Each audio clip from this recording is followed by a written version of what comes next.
The basket from Chico Lamete. Bumanti ito si Don Dulay. Score natin 76-64. Kita Amir Simon, Pure Foods ang lamang dito for now. Agaw ni Wainwright. Wainwright on the move. At tumawag na ng foul dito. So that layup will not count.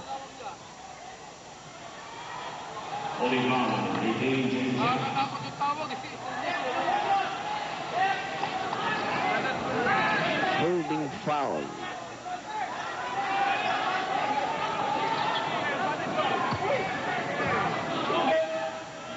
So nililinaw, no? Nililinaw. Ano ba talaga yung foul na ibinigay?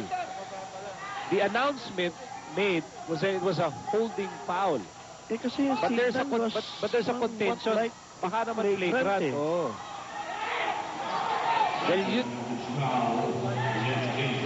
Advantage. So advantage foul against James Yap. So yun yung official call. That will send Wainwright to the line. Ang mas grabe doon, mananatili sa Wainwright yung possession after this pair free throws. Oh, tama. Ito yung nangyari dyan. Naagaw ni Wainwright yung bola. James Yap. Nahawakan ni James Yap ba eh. Pero ordinarily, hindi na tinatawag yun, nire-let ko yun eh. Meantime, here's Velasco.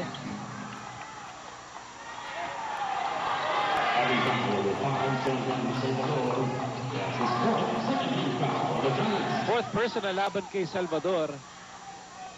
We are in the early moments of the fourth and final quarter. And here's Dulay. Dulay. Nice pass for Devan. Magaling itong magaling mamasa itong si Don Dulay. Oo. Nagsisilbing Tulay. Ang pagbibigay sigla kulay at buhay dito sa atake ng Huego. Here's Don Dulay! And you know, he is now wowing the crowd. Kaya naman nabibigyan ng mahabang playing time to dahil si Foylan Magyon wala eh. Pinatunayan niya na kailangan na dapat nga siyang bigyan ng ganitong kahabang exposure. Chance for Dulay to tie. You know, Dulay is obviously included in my personal list of little wonders. Yeah. Don Dulay, Warren Ibanez. In your short list. Correct. Correct.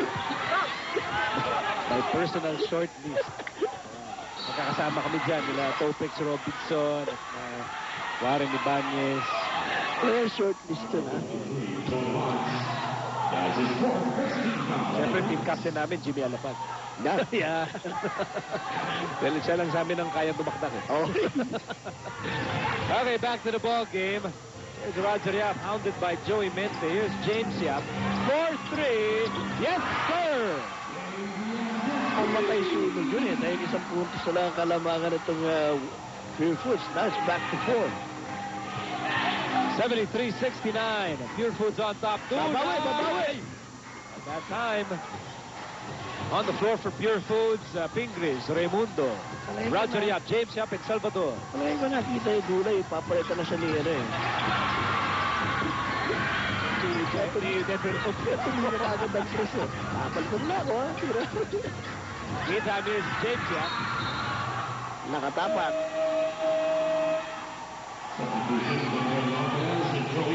Yun na oh. So Dulay and Mente lalabas, papasok Lopez at Ibanez. Sama si Romel Aduco who replaced ito si Don Salvador. Here's Velasco. Wainwright. Apat ang inahabol ng Huelco here in the fourth and final quarter. Velasco, nice move.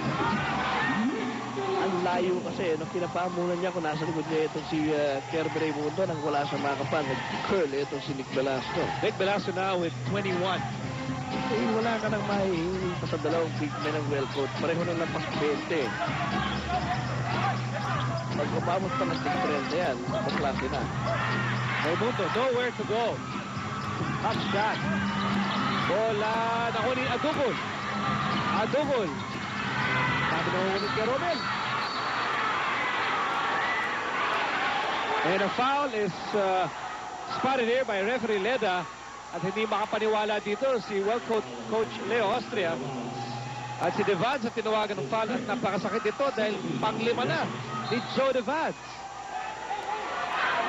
Yun ang masaklap doon, no? Parang wala nang mapupuntahan na ito si Romel Adukol that time, eh. Here's Roger Yap. And now Pingris. Pingris against Wainwright. Pingris with a height advantage. Pingris blocked by Rob Wainwright. But Raimundo goes up without the basketball. Sino matatawagan ng foul? At talunan dito ang well-coached coaching staff in disagreement with the call. Joe Devant, tinawagan ng foul. That's his 6th and final foul of the game. What a huge development here para sa Wellcoat. They will lose their leading scorer with 8 and 49 remaining in the ball game. So panonorin natin ang nangyari. So here's Adukol. Ito yung 5th foul ni Devant. And then agad-agad, and then kasunod niyan. Ito, tingnan natin yung pang-6 na foul. Yun, meron. He reached in. Ito si Joe Devans. Meron. You know, ang masakit kasi dito, magkasunod yung foul, and it happened to be his 5th and 6th. Yun yung masaklap. Pero meron. Kadono Santa Maria ang papalit dito kay Joe Devans. Wala na, no choice. Kaya yung pagre-reklamo ng Wellcoat, may halo na rin ang paghihinayang. Probably, well, inas pa rin pa about 5 seconds, ano? And you know, Joe Devans will learn. You know, through in the course of his very young PBA career, he's going to learn to manage his fouls. Rookie, nagigigil pa di ba? Meantime, here's Wainwright. 4-3. No go. So, wala mananatili dito sa Wellcoat. And you know, the Wellcoat Dragons, they've been very resilient in this ball game. Ano, they should not lose heart. Ano? 4 lang itong abante ng Pure Foods. Oh, absolutely. Especially with Nick Velasco still around. At that time, yung kanyang tira umabot sa bubong ng kapitbahay. Normally, pag ito, uwian na yan. Oo, wala na. But not in this game. Pero mabait yung kapitbahay mo. Baka ibalik pa. Baka. 75-71, just a 4-point ball game in favor of Pure Foods. Here's Raimundo. Herbie. Raimundo. Where's he going? Nowhere to go. At tumama pa sa kanya yung bola bago lumabas. Try to challenge the big guys of Wellcoat. So pagkakataon para makalapit ang Wellcoat, looking for win number 4 and trying to snap a 4-game losing skid.